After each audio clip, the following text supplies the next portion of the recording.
Thank you for joining us on Main Street Motivations today. Today we have Amber and Jeff Arnold with Arnold Photography. Thank you for being here, guys. Thank you for having us. Amber, from time to time you and I have discussed your business, and what sets you apart? I know you had to discuss the lighting with your business, so you could tell us a little bit about that? Sure. My slogan is Arnold Photography. It's affordable photography with a personal touch, and I call that personal touch is our lighting that we use.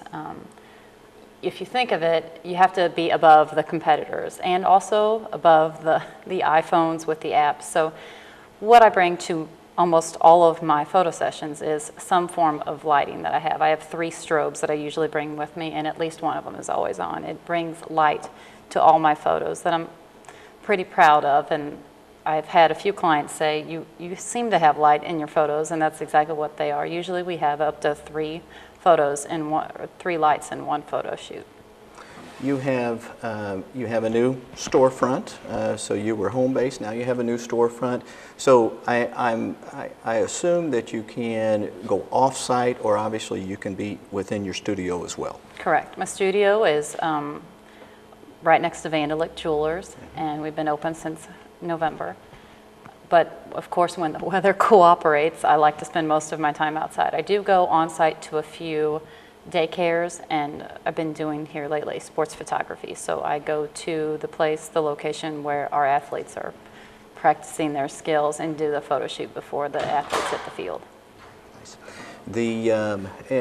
And with your business, again, you had talked about the niche. So is the sports, are you geared towards more the younger, the children setting, or is it a family setting, or one size fits all? I think the niche started with families, and it's become more families and a lot of sports photography and children. I would say the niche is families, children, and sports. That's where I like to stick with. When we're talking to business startups, entrepreneurs, and I'll put you in the entrepreneur category, you had this, it sounds like this is something that you like to do, the photography, kind of in your blood. Was this something you did on the side, and then how did you grow, the sense that I want to start a business? When did that come into play? Well, I graduated from University of Central Missouri with a graphic arts degree. So I had the artist knowledge in me, but I think I really took it off when my children were born.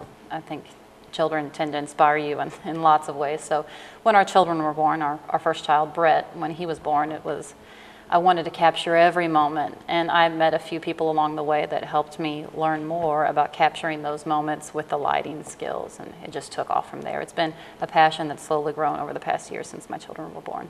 I think one key piece to that, though, is we got tired of paying other people to take our kids' pictures, and it just kind of morphed from there. Yeah. And affordability is every person deserves the opportunity to have excellent photos of their children, and price shouldn't be something that stands in their way. Agreed. You're taking this business from home-based and still part-time, if I'm correct, still part-time position.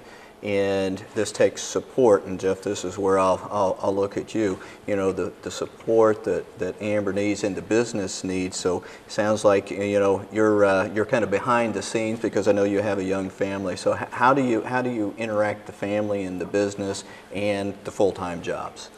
Really it was just scheduling. We make sure we know what's going on really all around the board with what's needing to be done as a family first, and then how does the business intertwine from there. And really keeping track of all of that, and knowing, I might not be able to do this with my job because she's got something going on with the photography. And I'll tell you, here lately it's been, when can I mow the lawn? Trying to maneuver trying to around shuffle there. the schedules. Yeah, exactly. But it's just being there and supporting her in what she's really wanting to do, and hopefully we can get this thing up and going a little stronger as well. Right. Very nice. Very nice. Again, we work with myself and others included, volunteers. We work a lot with entrepreneurs and trying to grow their business. They have the business idea. Is there some advice that you would provide, on a young entrepreneur, or maybe not even a young entrepreneur, someone is thinking about starting their own business? Any advice that you might share with them? For me, being an artist, marry a businessman, because having the artist mind, it's great and it's wonderful and it's very artistic, but business and numbers, this man has taught me a lot about business, and just save every bit that you can. And you know, starting off a business takes a lot of work, and save every bit back and really crunch the numbers and work with the numbers, and it will grow. It just takes a lot of dedication and looking at every aspect of a business, every aspect. You know, the other side of that is really starting out and understand the market that you're trying to go into, understand every little competitor you have out there. You know, we can sit there and with photography, it's easy to look and say, okay, Sears and Walmart are really into the kids photography, but you know, people walk around with iPhones all the time now too, and that plays into it as well. So understanding just really every aspect out there and what it goes in to take to get a business off the ground and running, and account for all of those and see where you can go from there. He graduated with a master's in business, and he had me do the business plan from bottom up. So really come over every aspect of it, and lots of discussions at home after the kids went to bed. So we covered a lot of it. So it's truly a team effort. Yeah, exactly. Most definitely. I had a friend of mine say, why don't you change the name to some aspect of a lighting? Lighting is key, and that's where you should go with that, Amber. But it's Arnold Photography, because it takes the effort of every member of our family, for sure. Is when you're looking, you know, when you're looking to grow your business, and obviously you're just starting out, do you see other areas that you may grow into, or is there maybe some new, if you will, technology out there that there's another area that you might be able to grow into? Just lately, in the past couple months, sports has really taken off, and that would be an aspect I would love to get into more, because the sports photography could be phenomenal with lighting, extra lighting on the kids, and getting the kids into their game face, and it can add a lot of personality, and that's a route I would love to go, is to more of that, to the sports photography area. Well, and right along the lines with the sports photography, it allows you to touch that many more individuals at a given time. When you're looking at, you know, 70 plus kids in these programs, that you're able to touch that family with a nice photograph for them, and then moving forward, they might become one of your clients that you can then move forward and do their family photography from there. And I would ask on that line, as far as marketing, would you have some, and again, I know you're just starting out, but as far as marketing your business, and I'll say on a small budget, would you speak to that? I would utilize Facebook, absolutely, for sure. I was just telling my husband on the way here how many more likes I got in the past week, but I don't know if that equates to booked photo shoots. It's a lot of word of mouth. So like Jeff just said, the more families you can hit in one session and put your all into, I might photograph 50 to 70 kids in a series of 2 hours, but I'm gonna give those 70 kids my all, and it's gonna be just one picture, but it's gonna be a very, very good picture. So.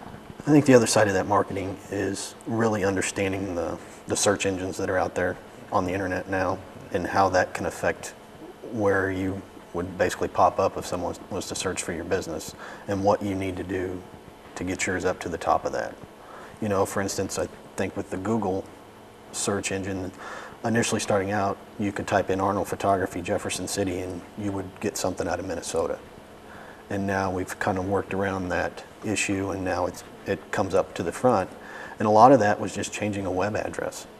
You know, putting JCMO at the end of Arnold Photography kind of helped out quite a bit from that regard. And there's accounts with Google and Bing that you set up. I didn't even know that the business side of it, that there's accounts you can actually set up, business accounts, that you fill in all your information, and it helps float it in when somebody Googles Arnold Photography at Jefferson City. So. Very nice, and that obviously brings the aspect of, you know, when you're looking at a small business, it doesn't fit into one silo. There's many silos that you have to think about, even with a 1 or 2 person shop, and you know, a lot of different things that one must think of and put in their hat, and it takes time. Yeah. It takes time to build a business. Exactly, it does. Amber, you had joined us end of last year for Startup Jefferson City. We had a pitch event, and you presented it. Could you tell me about your experience, and did that help? Was that a good experience for you? Absolutely, absolutely. I would recommend it for anyone who's thinking of starting their own business and participating in it. for us, I think my husband found it when he was sitting in Walmart and saw an ad in the paper and said, you need to check this out. So that started it all. I loved the pitch events and staying in front of other entrepreneurs and selling your business and proving why you are a successful business. I think it was fantastic. There was a little bit of pinpoints where I could have improved. It was just great. I think it put me under a fine-tooth comb, which was what I needed, so it was good. The other piece to that, and if you could speak to this, is the networking opportunities. So did you find that helpful as well? Absolutely, absolutely. Lots of good networking. There's still people that I'm networking and we're coming across occasionally from the event, so it was very good. Very nice, very nice. Thank you. Well, thank you both for joining me today and joining me on Main Street Motivations. And so thanks again, and good luck. Thank you. Thank you very much. Thank you for joining us on Main Street Motivations. You could view this video on mainstreetmotivations.com. Thank you again, and join us soon.